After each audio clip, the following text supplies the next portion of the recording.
Shalom, everybody. This is Olivier with Shalom and Messiah, and I wanted to let you know about a couple of things. Mainly, the daily devotional that I have been doing for years is going to continue because a lot of people enjoy them, and I really enjoy producing them as well, helping me and you be in the Word on a daily basis, which is very important. But there are going to be on YouTube, but they will not come through a subscription on YouTube anymore. They will come through your email. So if you want to get them before the end of August, you need to go to shalomandmessiah.com, go to the connect button on your computer screen. It's on the top right. If you're using a phone on a tablet, it's probably just on the top, the connect button. Get there, and then there's a bunch of choices you can select. One of them being please send me the daily devotional. If you click that box, you will automatically get them in your email every single day of the week, Monday through Friday. That will send you a link to the video of the day as well as the text of the day. But it will come through your email, and that's the way it's going to go. So the important part is that I cannot migrate you into my email system. You have to choose to do it. So this is another way for you to say, Olivier, we want to continue staying connected with you, and you go and you select and you're in, and that's it. And by the way, we do not share our list of names with anybody. I don't sell, I don't rent. That list of names, the people that we connect with, that's between you and us, we don't share it. So just want to make that clear. So that's very secure. We're not going to share this with anybody else. But that's the way you're going to get the devotional. The rest of the teaching and interviews are going to continue on YouTube. And I invite you to continue visiting, subscribing if you have not, and tell your friends. And right now, I'm also very excited because I have a new program that I just recorded with my good friend John Holler. So I am going to get into the program very quickly and let him give us some updates about what's going on in the Middle East. And you're going to want to pay close attention because there are some new developments. But also, what's interesting is he brings in this interview, he brought a perspective, I should say, of Psalm 83 that I never considered before. And I am of the camp that believes that Psalm 83 is not a real war, but it is a literary device used by Asaph, the writer of the psalm, to express his distress and his concern about the enemies of Israel surrounding Israel. So, but John Holler brought up a perspective that has some connection with the Abraham Accords and the current situation in the Middle East that I think is worth thinking about, pondering on. So you don't want to miss that. So anyway, I don't want to wait anymore. I'm just going to stop talking, and I'm going to start the show with my good friend, John Holler. Welcome to the show. Hi, Olivier. It's good to be with you again. All right. So, John, you and I did a show about, I want to say about 3 weeks ago on a different topic that we're not going to cover today. We promised each other we were not going to do that. But in looking at the news, I'm really concerned about what's going on in the Middle East. Actually, I have a trip coming up to Israel for about a week around October 7th with a few of us to do some kind of a remembrance trip of the 1-year anniversary of the terrorist attack. And so it's still in the air. We don't know if we're going to be able to go because every other day, like I just got a change from my airline over the weekend, like we're changing your flight. It could be canceled.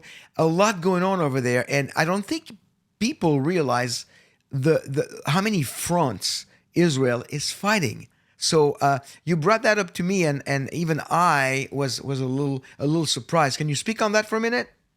So, look, I think if we really unpack it, you're going to find that Israel's fighting on at least 7, 8, 9, and maybe 10 front war right now. That many? Uh, yes, yes. So let's just review which fronts there are. So clearly there's Gaza, and we can just sort of summarize Gaza by saying that Israel's done pretty well. Excuse me, pretty well in Gaza. They control the strip, but what Israel's now in the longest war of its history, even longer than the 48 war for independence, Right. 56, 67, 73, the first and second Lebanon wars. And, None of and them and it's have. also, sorry for interrupting, it's also the most casualties of all of its wars outside of the Holocaust. Yeah. So, when you're talking, I think if you add the people that were killed on October 7th and the IDF soldiers done, you're approaching 2,000 people. Right. But in a country of 9 million, that's a significant number. And we often forget too how tiny Israel is. It's about the size of New Jersey. Right. And I just for perspective, Pam and I were there, been there many times, and one time we were there, we decided we wanted to drive along the Lebanon border. So we left about 10 in the morning, drove down to Jericho, up through the valley, all the way up along the Golan Heights, along the Syrian border to Majel Shams, and then all the way across the Israel-Lebanon border to Nahariya. And we got to Nahariya we didn't push it. We got there about 4:30 in the afternoon. And that was it. So Same day. that's covering a significant amount of the country. And it's very interesting. So we actually were up along the Lebanon border where everything is going on. So anyway, back to Gaza. Gaza, they've probably taken out about 17,000 Hamas troops, but that's not gone perfectly. Of course, the world has been climbing down Israel's throat, committing genocide. You hate children and all of this thing. And then there's the fake, what I would call Pallywood media that's has people giving chest compressions to dolls and putting it up on video. It's really there's a propaganda war there. So that would be maybe the second front that Israel's facing. So we have Gaza, then we have the propaganda war. And when it comes to Gaza, do you think they are able to replenish, getting more weapons in Gaza proper, or Gaza is pretty much being cleansed, and then when it's over, it's over? How's that? I mean, what are the options for ruling in Gaza? Israel cannot leave Gaza anymore. I don't think so. I do not see how Israel can ever leave Gaza. It's certainly not. I'm an old man now, so I'm 70. So certainly not in our lifetime. Israel cannot do it. There's no way that this happens. So there's a lot of talk going on about what does Israel do. And there's a lot of talk too about getting rid of I heard a briefing this morning from the Israeli Defense and Security Forum with General Amir Avivi. And I think the host, Moshe Davis, said the September 6th or October 6th mentality, because clearly Israel missed it. Israel thought with technology and sensors and a fence, they could manage Gaza. And that did not turn out to be true. I mean, they left in 2005. Even RFK did a little talk yesterday on one of the sort of left-wing news shows, and he said Gaza per capita has received more aid by a factor of 5 or 6 times the amount that the United States spent to rebuild Germany after World War II. Whoa. And he said, so they could have taken that money, they could have turned Gaza into paradise. There were 3,000, I don't know how many, I don't know where he got the number. There were a lot of greenhouses. When Israel withdrew. Oh yeah, we know that. Yeah, there were all those greenhouses, and Gaza could have been self-sufficient, and they ruined it. They spent all this money. Now they're saying the Philadelphia corridor. So that's one of the big controversies. Israel is insisting, and to Netanyahu's credit, he's holding fast on and controlling the Philadelphia corridor, which is just a code name that they gave to the border between Gaza and Egypt that Israel has nothing to do with, and through which now they estimate there are 200 tunnels, many of which are large enough to drive a truck through. So this is Still, where, you're talking about tunnels that are still intact yes, yeah, in Gaza. yes, Okay. you know, they so this will lead us into the discussion on the third front that Israel's facing, which we'll probably spend the most time on. But those tunnels, they just found a couple within the last week or two that you could drive a large Humvee truck, military truck through with no problem. And you just don't go in and blow those up easily. I mean, these are reinforced concrete ceilings. They've been constructed with concrete, and all that material came through the Egyptian border into Gaza. And there's some pretty good evidence that some of the people that were getting their fair share of the cut of the money were people within Al Sisi, the dictator, the ruler of Egypt's family, like his son. Right. So Israel cannot go away from that. Now, some of the suggestions before we get to Lebanon, but some of the I mean, they've talked about flooding the tunnels, but they don't want to do that because there's still Hostages? 100 hostages or so. They don't think that many, maybe only half of those are still alive. John, I'm not even sure if they're still alive. I'm not sure that the hostages are actually in tunnels. I think they're probably in various Homes. homes. And we know when Brandon and I were in Israel in June, we had an opportunity to interview one of and actually the interview is on my channel at shalomandmessiah.com. You can get to my YouTube channel. The interview of one of the IDF soldiers had been working on rescuing. Remember when the 4 hostages were rescued? Mm-hmm. Well, he was part of that group of IDF soldiers, and he said that they're putting them in homes, and what they're doing is they're using kids. They're not using cell phones or even sat phones. They're using, I don't know if they're doing that anymore, but at the time they were using kids with paper written notes to send them from one tunnel to the next, one location to the next, to communicate between a commander. And I'm talking about the Hamas, not the IDF. Hamas was communicating using Palestinian kids with little notes so that nothing could be intercepted on any kind of the airwaves. Well, and see, that's where the technology failed. It was sort of a conceptual thing. They never expected people to do that. Well, because why? We use cell phones and technology all the time, so everybody else in the world must. And Hamas figured that out. And by the way, Hamas also used the technology against them. Israel had this software program called Pegasus. Do you remember this? This was used throughout the Middle East. For example, the ruler of Dubai, the sheikh that runs Dubai in the United Arab Emirates, has had some marital and family problems. For example, his wife is the daughter of she's the half sister of King Abdullah II of Jordan, and she was married to this guy, and she was his sixth wife, current at one time. And this sort of gives you a rule of thumb that the sixth wife will always cause you problems. She ended up getting about a $700 million divorce settlement. But then he had So you're another saying we daughter should stick to 5 wives? Is that what you're saying well, online? I'm just saying you get beyond 5, they get a little bit unmanageable, I guess. But biblically, it's just one, I think. I know that. I know that. I know you're So joking.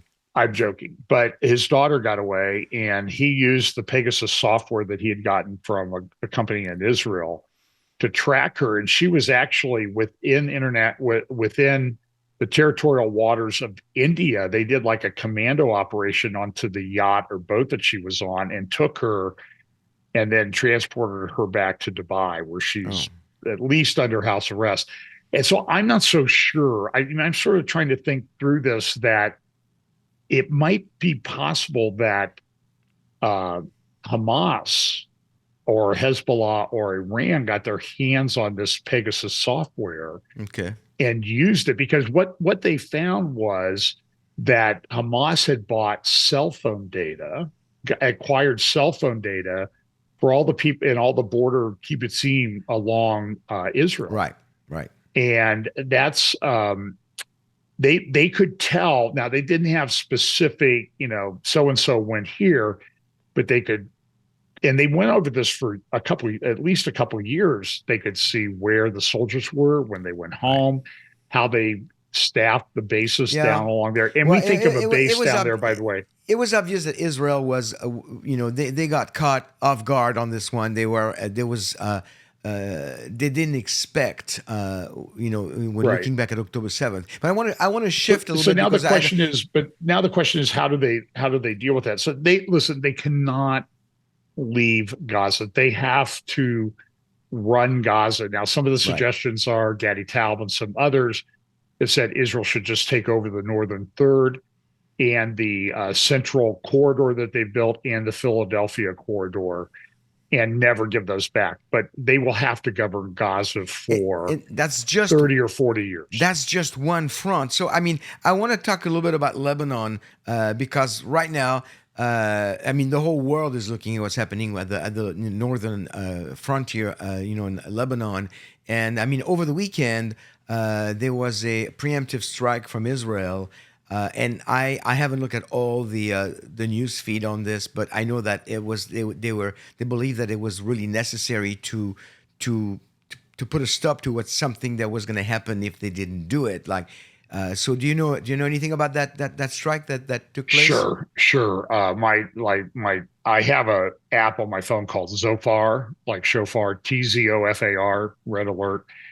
And I woke up about 1:00. I usually get up about 2:30 or 3:00 on Sundays to prepare my update. And it was just going off. There were clearly hundreds of rockets, missiles, drones, whatever being fired from on red alert. A lot of people have that app. Yeah, Lebanon, and it's very good to have because you kind of understand the pressure. But this is a major problem because right now, so since October 7th. Hamas fired about 15,000 rockets and missiles, and their rockets are a little bit cruder than what Hezbollah has. Yeah, they fired 15,000 in the immediate time after October 7th.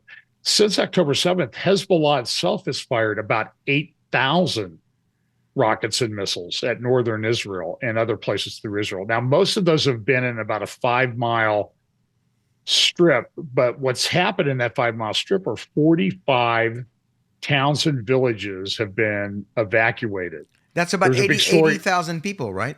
80,000 people. They now live in hotels. Their children are now getting ready to not start school for the second year in a row. Wow. They live across Israel. Some even went into the Galilee a little further south and, rented some buildings, but now they don't think they're going to be able to use those. And so what Hezbollah tried to do in this latest attack was to increase the width of that evacuation zone. To push more people away. Actually, yeah. Back in February, there was a poster that appeared in Palestinian Square in Tehran. And by the way, in Farsi and also in Turkish, the word for Palestinian is Philistine. Right. So, because that's where it's connected. So so 80,000 evacuated, but the poster in Tehran, which was in Hebrew, written on rockets, said, "Are you ready for 2 million displaced people in the north?" So they announced their intention. Their intention is to empty out the north of Israel. Now, understand, Olivier, Israel's the size of New Jersey. You can't take 80,000 people and just willy-nilly move them someplace else within the country with housing and everything. Economic imbalance, yeah. And this is causing economic problems. Tourism is dead. Nobody goes up to the north now.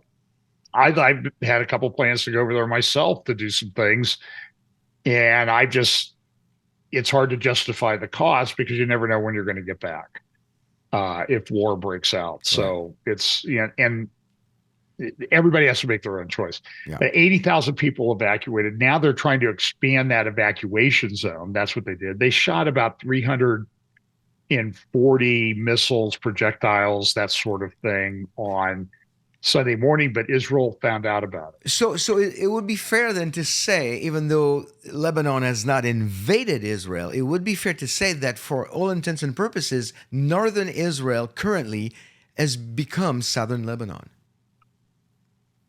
Well, it's unoccupied territory. Right. They always talk But about occupied land. right. They're not. They didn't move in, but it's like they're pushing their way and they're pushing people away, and it's pushing a lot of people in a smaller space, which, like you just said, is a lot. It's a lot of people in a very small space. Well, And I but don't know how big is Rock Wall near where you live. I mean, oh 30,000 people. I don't know. I mean, you're catching me off guard. I haven't even looked at the Okay, numbers. well, yeah, I used to live in Dublin, Ohio, so it was around anywhere while we lived there between 25 and 50,000 people. Well, Kiryat Shimon is 25 or 30,000 people. It's totally emptied out. Zaritza Havi from Alma went up there. She wrote a great email last week about it. And she said, I went to Kiryat Shimon, there was one restaurant open. Wow. And it was only soldiers that were coming. Um, New York Times on Sunday had an article about the last man in Metula. Metula is right up in sort of a little triangle wedge section there. It's mostly surrounded by foreign territory. People I've talked to with Alma, they used to go across the border to the villages in Lebanon when they Well, were children. so this makes me think of something I wanted to ask you. I don't want to forget because it's all connected. Why do you think everybody's talking about Iran today, this afternoon, and any minute? Why do you think Iran has not done anything yet? So the question is, Seth Frantzman, my friend at the Jerusalem Post, wrote a very good series of tweets yesterday, sort of talking about this issue. He said, why should they do anything bigger when they're getting pretty much a lot of what they want right now? Because Israel's at stress, Israel's waiting. It's affecting the economy, and Israel is shrinking. So all they got to do is kind of shrink it a little bit, a little bit, a little bit. And they don't care if it takes 1 year, 2 years, or 10 or 50 or 100. They're long term. They don't think in terms of the next political election cycle. They think in long term things like sort of historical. This is, by the way, this is what Erdogan does up in Turkey. Okay. But The largest church in Christendom has been taken over and turned into a mosque.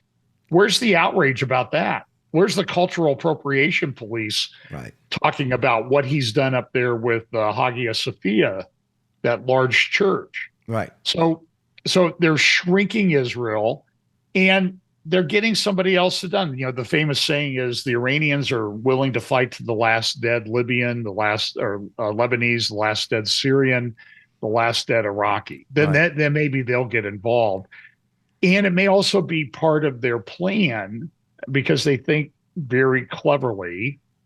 That's just the way they've always been. They'll let Hamas do the fighting. They'll do Hezbollah do the fighting. They'll let Yemen. They'll let the Iraqis. They'll let the Syrians.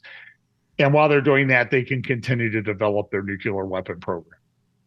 So, because everybody's distracted by it. My concern also, another concern I have is that every time that even Hamas continued to shoot rockets from Gaza, but every time there are rockets coming over the border, the Iron Dome is responding. And every time the Iron Dome responds, it depletes their supplies of Iron Dome, whatever you call them. They're not, missiles, whatever. They're missiles. Yeah, they're missiles. missiles. And so missiles. I'm thinking, are they doing that to force Israel to deplete itself from all the Iron Dome's missiles? And then right now, because of the tension between Israel and in the USA, without getting into U.S. politics too much, the current administration is not the friendliest to Israel. So, by depleting a lot of the Iron Dome and not getting as much to replenish the supplies, that could put Israel in a place of not being able to defend itself when a bigger attack comes. Do you think there is a possibility for something like that being fomented? Sure, the concern, and I mean, I'd follow Alma Research, follow Carolyn Glick, all these different people that really understand what's going on. Hamas has about 145,000, had 150,000 rockets missiles when all this started, many of which are capable of very precision guidance. Hamas or Hezbollah? Hezbollah, I'm sorry. Okay, It's yeah, hard to okay, okay. distinguish between the two sometimes. No, that's fine, that's fine. Hezbollah. Uh, but that's at least 10 times the size the missile arsenal, rocket arsenal that Hamas had. And the concern has been, and I think Carolyn Glick said this yesterday on her program reviewing the events of yesterday, that the concern has been that Hezbollah could be shooting off 6,000, 7,000, 8,000, 10,000 missiles a day for weeks and weeks on end. Israel does not, there's not a supply in the world of sufficient Iron Dome interceptor missiles. There's not a sufficient supply of Arrow interceptor missiles. Israel's been trying to develop a laser system that would be much, much cheaper to operate, but I don't think that's operational. That's probably a year away.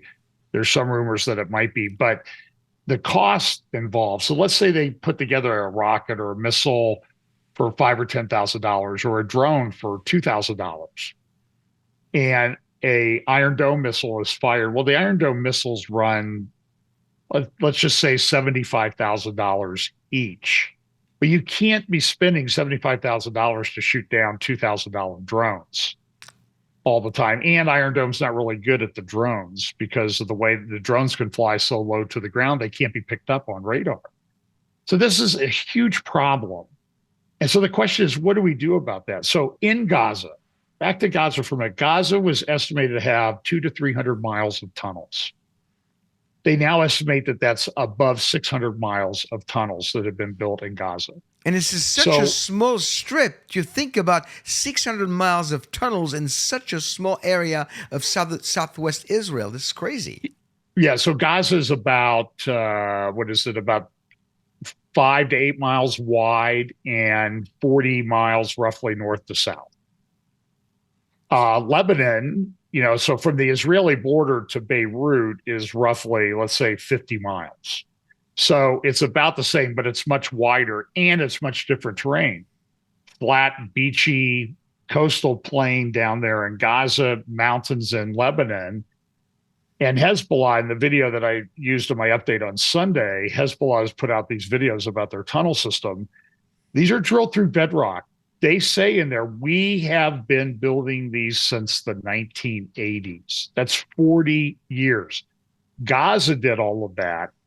Where they had to put in the concrete and reinforcement, they did all of that in 15 years.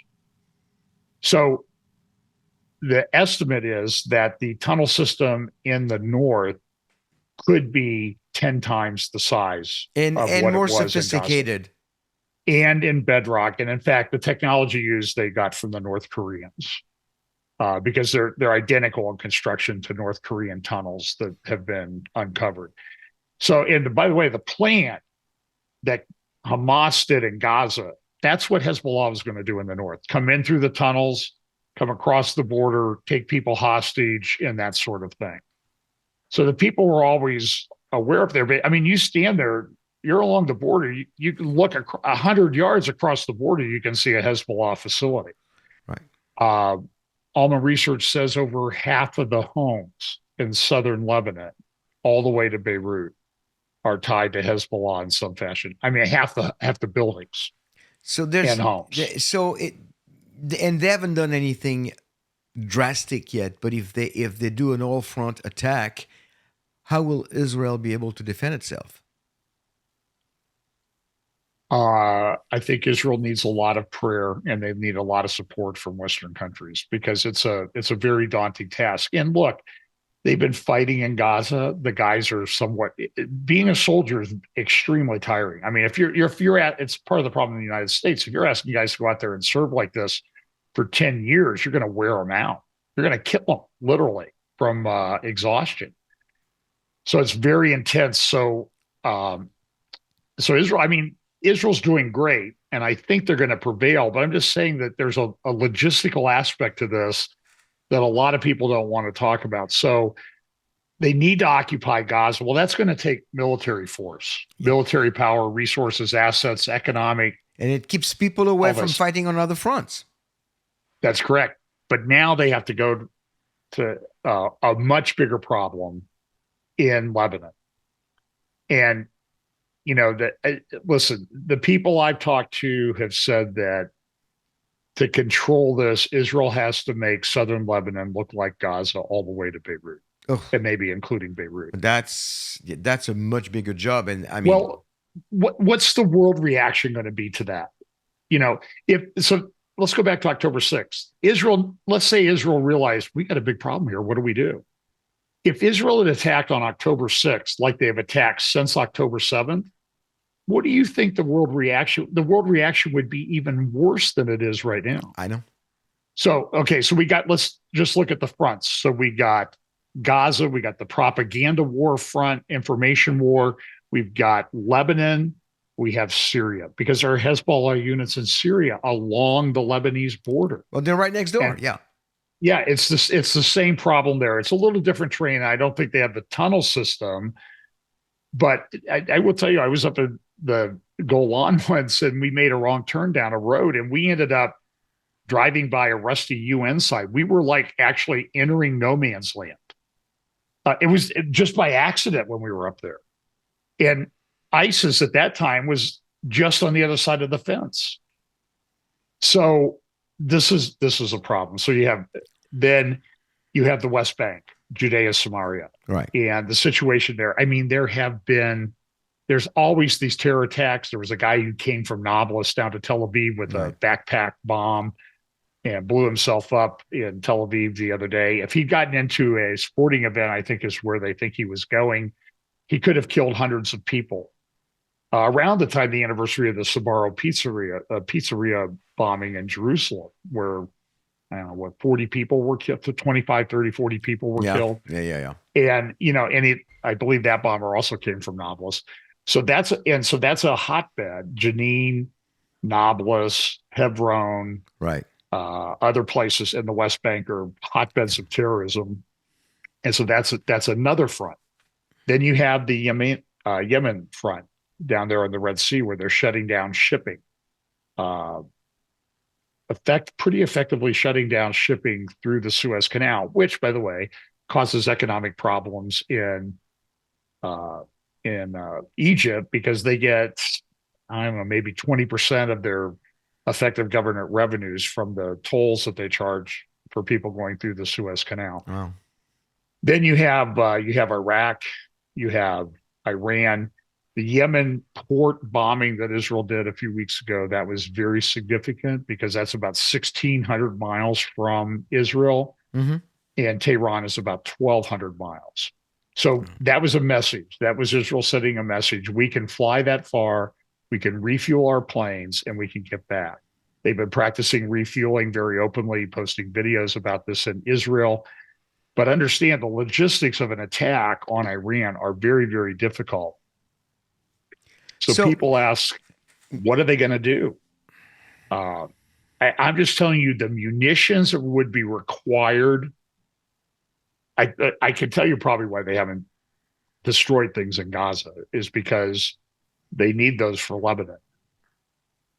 Because the tunnel system up there is much, much more extensive. And all the while that we're doing this, Iran effectively has a corridor all the way from Iran through Iraq, through Syria to Lebanon, and they're able to resupply. So everybody says, oh, they shot off 8,000 missiles. That means they must only have 142,000 left. Well, that's not. But Lebanon is being resupplied, or so you're saying. They have a resupply line going. Yeah. So how? I'm just saying I just think that Israel faces a very difficult problem. 7-8 fronts, economic, propaganda, and the world opinion about Israel is very, very different. Very daunting. I mean, if I was Netanyahu, I would say, you know what, we're gonna look. They're gonna describe us as the bad guys anyway. So let's do what we need to do because no matter what, they're never gonna say they defended themselves. They did the right thing. Now, I want to wrap this up. Two quick questions here.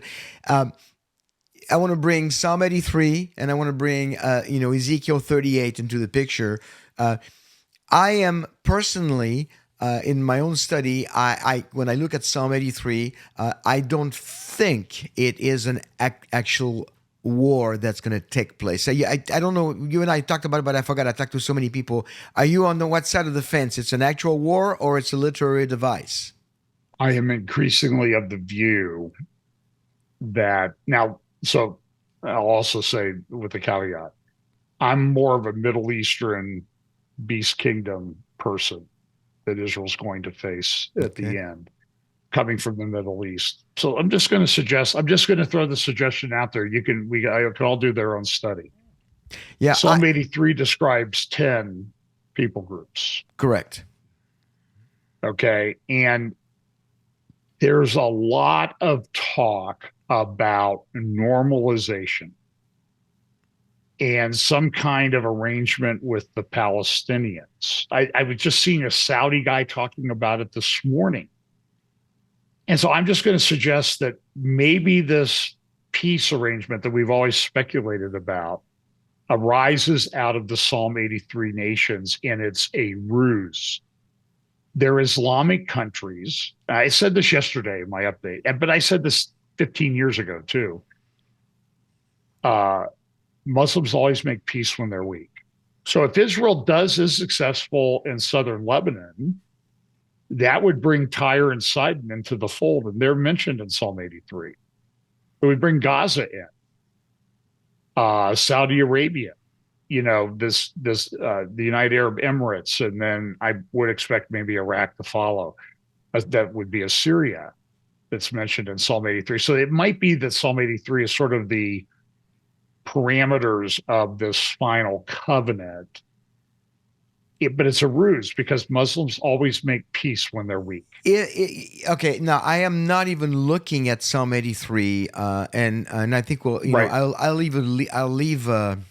I'll leave Ezekiel 38, 30, Ezekiel 38 out of the picture for this broadcast because I want to wrap it up. But I want to talk about Psalm 83 for a second. I don't think that Psalm 83 is an actual war, but let me put Yeah, that I'm not hat sure it on. is either. Let me put that hat on for a second. When you think of a war, well, every time I look at Psalm 83 and I say, okay, on the other side of the fence is that people think it's going to be a war of those 10 countries, 10 people groups. You think it says they have conspired. So when you conspire, it means that you work together in my own mind at least, and then maybe you tell me what you think. When you say conspired, it means like, hey, let's conspire to work together to do something that happens in a concerted effort at the same time. But is it possible if Psalm 83 ends up being a real event that it would be one after the other or maybe overlapping, but not necessarily all in a one-time concerted event? Because right now we're seeing those things happening, I don't want to say back to back, but overlapping one after the other, and it adds up. I'm still seeing, Egypt and Jordan have a peace treaty with Israel, so they're not even included in my own mind. If it was a real war, those two countries, they're at peace with Israel officially. So, what do you think of that? Yeah, I think that if war breaks out, that will change. Look, Abdullah the second in Jordan is very weak. We already know that Egypt though had one takeover by the Muslim Brotherhood that I think was instigated, uh, sort of provoked by Barack Obama and followed up on by Erdogan in Turkey. Because what they did in Egypt, at least when they came to power, it took Erdogan 12 years to get where he was, and they short circuited it, did it in a matter of months in Egypt. Now, it wasn't successful ultimately, but doesn't mean you think they're not going to try again and again and again. So when I was in Israel about a year and a half ago, I told some friends they're very strong Zionists, Orthodox Jews, and that type of thing, very patriotic. And I said, be careful with those Abraham Accords. And they go like, well, what do you mean? Because when we did the media summit, I was invited to the Israeli government media summit. They were like, this is great stuff, and they were talking about $100 billion in trade and that type of thing, it's going to be trillions of dollars. And I'm just suggesting to you as this beast empire comes into being in Revelation and that type of thing, it has a very heavy economic component It to it. So does. my warning to the people in Israel was, I know we want peace and everything, we want economic prosperity, but be careful with that because it might be a trap. So I kind of think that you're sort of seeing some of the countries that would be in Psalm 83 at peace with Israel. There are still some areas, Tyre and Sidon. Gee, where is Tyre and Sidon? Oh, that's southern Lebanon. Where's the big problem Israel has right now? Oh, it's southern Lebanon. Yeah. And I'm just saying that, and then we add in the Russia-China components to this. It's very complicated. Israel's facing a very, very daunting task. Now, An look, I existential trust the war, really. Lord. It is, but look, I trust the Lord. I read Bible prophecy. I think they survive and everything. But I'm just saying, I'm a human being. I trust in God's power, but I also look at things from sort of a pragmatic level, and I see at a minimum, major pain. So the thinking was, if war in the North broke out, and I'll close with this, all the intelligence reports, the war games, and all this stuff said Israel would suffer for a number of weeks, 200 to 500 casualties in the North. That's deaths in the North per day. Okay. Those are the statistics. The estimate. Yes. 200 per day, 4 weeks. Wow. The hospitals up there have contingency plans to completely revamp what they do and how they service people to handle it. And by the way, there's a lot of people evacuated in the north, but Naarea is like 30,000 people. It's pretty much still fully occupied. But you sit there in Naarea, we sat there at our friend's house on their deck, and you look, and a few miles to the north, what do you see? You see Lebanon. Yeah. And Yes. they're That's right. sitting there. If the missiles ever start flying here, we're like the border communities down in around the Yeah. kibbutzim down around Yeah. Gaza. So We've got 10 seconds. yeah, 10 seconds to get to a shelter. Absolutely. And then, we saw some of that when we were in Israel with Pastor Brendan in June. It Right. was very sobering. So we wrap this up, and like when I just want to. This is really it's great information. Thank you for bringing us up to date. From what we know, but for our audience, really, from a human perspective, friends, there's no hope. I mean, from a human perspective, such a small sliver of land in the Middle East, that is Israel, has no hope of surviving. But from God's perspective, He has promised that Israel will survive. Israel will never be forsaken. Israel will never be completely destroyed. I do agree with my brother that it doesn't mean there's not going to be heavy casualties, unfortunately. So I want to, as you're watching this program, I want to encourage you, invite you to pray for Israel. Continue to pray for Israel, and if you have Jewish friends, let them know that you're on their side. It's a critical time in our history. I don't think that Israel can be destroyed because the Bible, which is the inherent word of God, tells us that it's never going to happen. But things are really heating up on this side of eternity, and any day now, you watch the news, and there's something bigger every day. And I could talk with John for another 2 or 3 hours, and we'd get more information, and it doesn't look good. But we really need people to be praying for Israel, and also to get your story straight. We don't get a lot of information on the news. It's hard to get the truth, and I'm always encouraged when I talk to my friends and we do a program. Which reminds me, John, if people want to get a hold of you, where do they go for your program and for your updates? Sure. They can go to YouTube Fellowship Bible Chapel. Your website is fbchapel.com. We do have a Fellowship Bible Chapel app. We also on Rumble at Real FBC. So just or type in my name on Okay, and YouTube, I and will it'll put. usually come up. And you'll also get all the people, some people who don't like me so much. Those videos will come There up are too. people who don't like you. Oh, come on. Yeah, I know. Hard to imagine, right? But none of them have been put up by my wife yet. So that's No, good. That's no, a what do you success. say? She hasn't put any videos up yet. Oh, so So the people that don't like you do not include your wife. that's right. That's That's good. right. Well, that's a good thing. We're still Well, doing well. that's a good So thing. Well, 49 years, by the way. 49 years, Mazel Yep. Tov. That's Well, I I'm told her, 49 years that, we're kind of trying to be a little bit more Hebrew in our biblical orientation. That means we're in the year of Jubilee, in which everything is forgiven. So I'm going to test the limits of that this year. that's More golf. something I need to remember. I'm going on 41 this year. Well, John, I'll put all your information in the description. And I want to thank you for joining me today. As always, I always enjoy discussing those things with you because you bring a perspective and some knowledge that I don't always have. So that's really good to you brought some really good information. And again, until next time, John, thank you for joining me, and God bless you. God bless you too. Thank you, Olivier.